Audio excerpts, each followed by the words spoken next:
Hi, it's a quick update for myself, Harvey Goldman. No cuts, no edits, no filters, and no hair. So as you can see, I'm in another glorious car park on an anonymous industrial estate somewhere in Devon, and I'm on a sanctioned break from my 9 to 5. Fantastic. So there should have been a video yesterday. I was literally just too tired. I had a weekend of really late finishing gigs, and decided to prioritize my well-being and my time rather than just making a video. So there you go. It is what it is.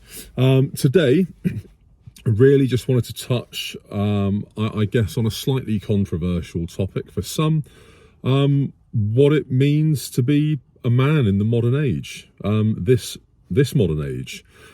I guess from the off, it's a topic that is often pretty much misunderstood. It's oversimplified, or it's just plain ignored. Modern men face a set of unique struggles, things like balancing expectations, dealing with changes in society, and I guess just trying to figure out their place in the world, a world that's constantly shifting.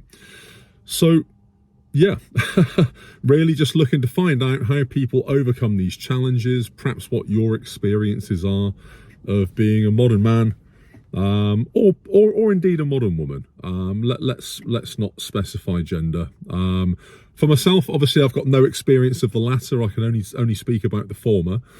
But yeah, so being a man today, it's pretty complicated. There is pressure, I think, more than ever, to be seen as being strong and a provider, but also at the same time you need to be emotionally open, vulnerable and available, and it's almost like the two of those are kind of at loggerheads. I feel you can probably be one or the other successfully, unless maybe you're that sort of 0.1 percentile. You're also expected to be ambitious in your career, but also equally be present in the home, which again is something that's probably at loggerheads. Social media, I think, modern culture, it often paints a picture of a fake picture, an idealistic picture of what this type of success looks like. And obviously you're made to feel that if you don't fit that particular mold, then you're basically an abject failure. And this is something that it's prevalent day to day. It's not just any particular societal group. I feel that this is just all modern men. And then you've got silent struggles, things that men don't speak out about, things like mental health, things like loneliness, or just feeling lost in yourself, lost without perhaps you're lacking drive, perhaps you're lacking ambition, perhaps the other struggles that you face, you just can't talk about them. Bottling it up, obviously, in most cases isn't the answer. It does make it worse. I guess it's a bit like walking a tightrope. You try everything to balance, and you've got to appease everybody at all times, and you might just be barely holding yourself together. So I guess the big question is, how would you move forward if you have got this type of issue? How do you flip the script? How do you change the game? For myself, I guess the obvious answer is just to ditch the idea that you need to do it on your own. Strength for myself isn't necessarily about asking for help.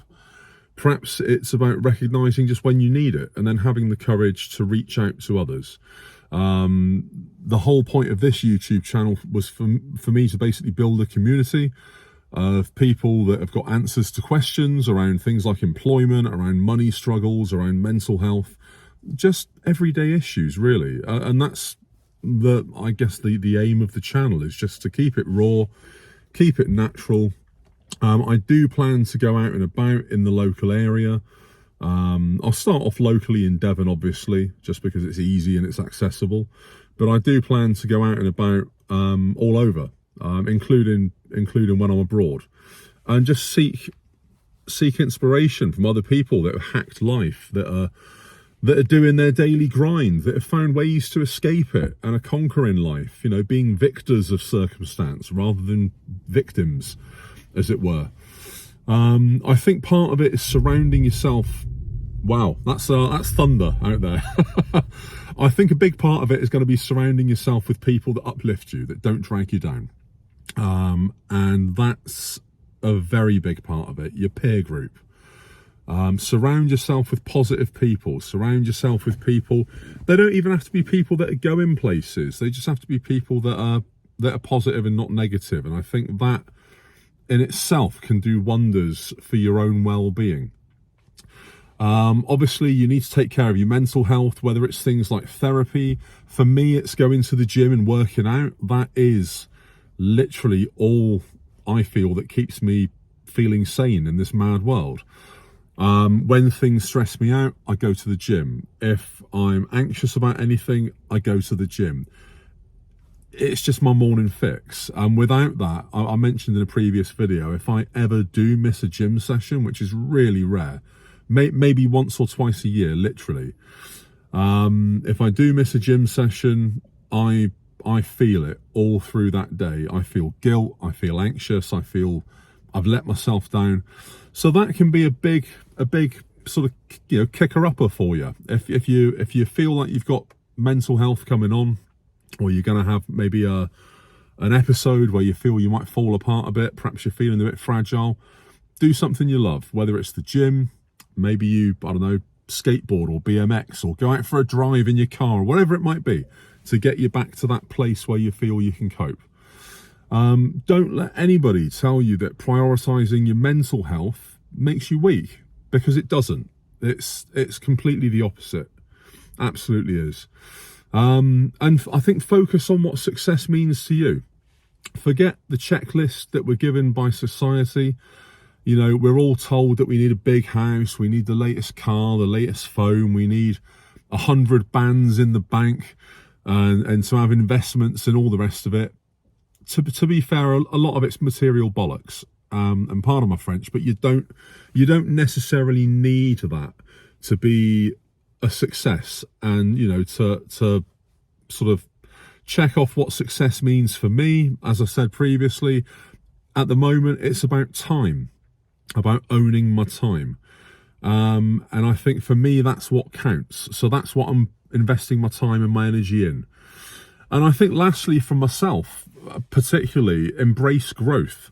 Life is messy, to say the least.